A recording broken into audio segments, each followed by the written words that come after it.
Ngayon ipapakita ko sa inyo paano kami gumawa ng binhi para magparami yung kamuting kahoy. Puputol kami ng ganyang kahaba.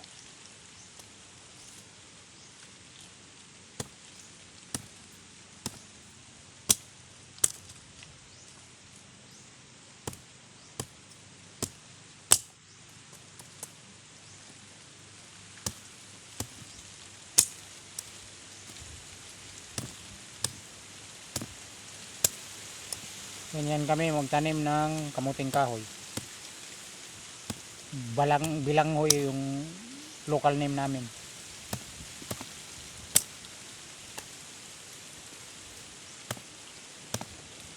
Para lang naglalaro ako.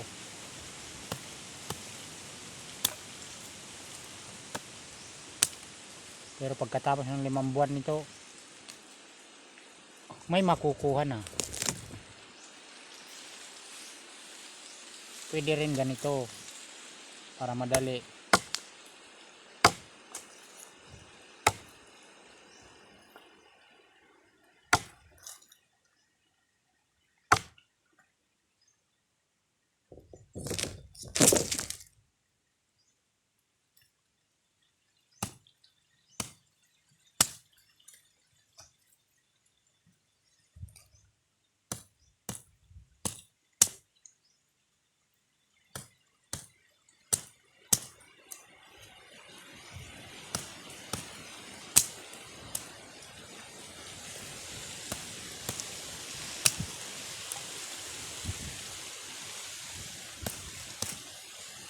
Medyo magandang panahon ngayon kasi kahupa lang ng ulan kahapon, kaya bumaha isang araw, isang gabi nabaha na ulan, kaya lubog yung mga tanim namin, mga binhi namin sa palayan.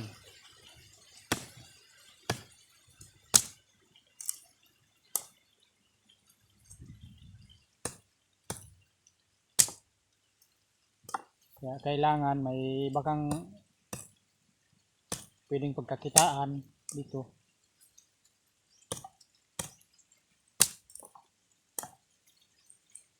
Para in case ganito, umuulan, bumabaha, kahit nasa bahay ka lang, makakatipid-tipid ng bigas. Kamuting kahoy, kumuha ng tuyo, parisan ng tuyo, o ginamos.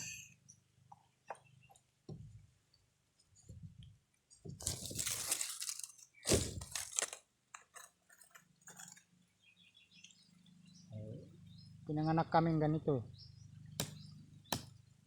Ganitong buhay na alam namin kung paano.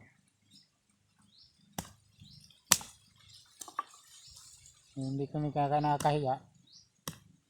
Isa akong magsasaka.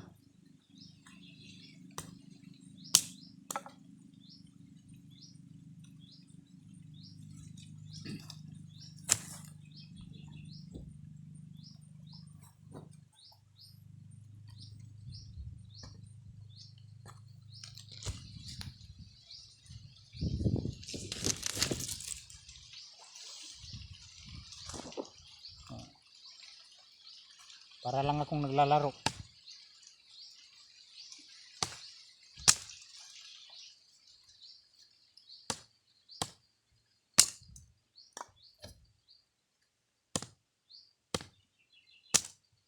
Simpleng buhay, simpleng hanap buhay. Kailangan lang naman mabuhay sa mundo. Ang ordinaryong magsasaka lang, yung mga magsasaka lang na yung parang mawawalan na ng pag-asa dito sa amin, talagang susuko.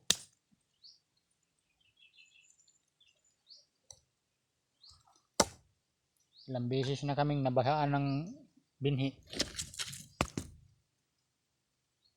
Binahaan pa nga kami ng malapit ng anihin. Tayong magagawa kasi kagustuhan ng nasa taas,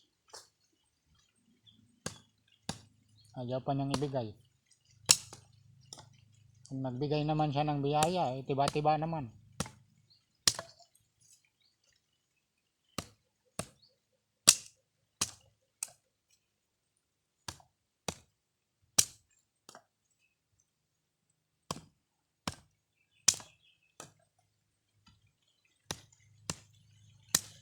Pasalamat din ako sa tatay ko. Tinuruan ako kung paano maghanap buhay paano mabuhay.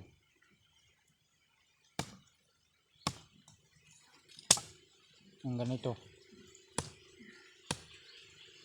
Walang karangyaan.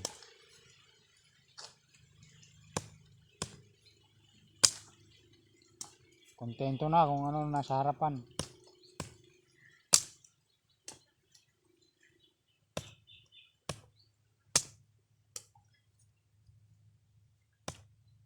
Tinaguyod ako kami ng tatay namin para mabuhay. Ganitong hanap buhay ang ginamit niya.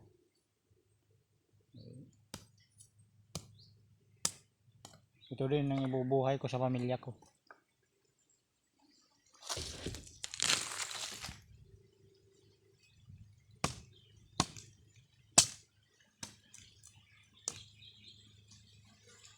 Hindi nga nawawalan ng pag-asa yung ibang may mga diferensya sa katawan. Ako pa na kumpleto. Pinagpapasalamat ko yun.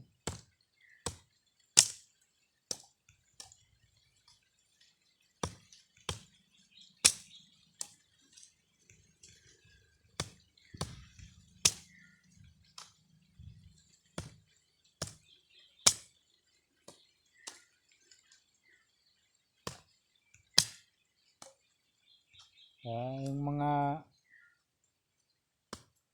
medyo may kaya dyan,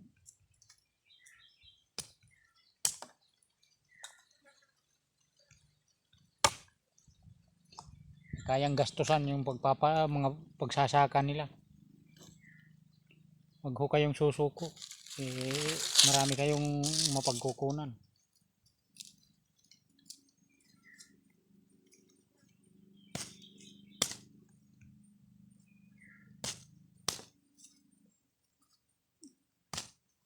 Dito sa amin, sa loob ng isang taon, isang beses na kakaani. Ganun lang yun.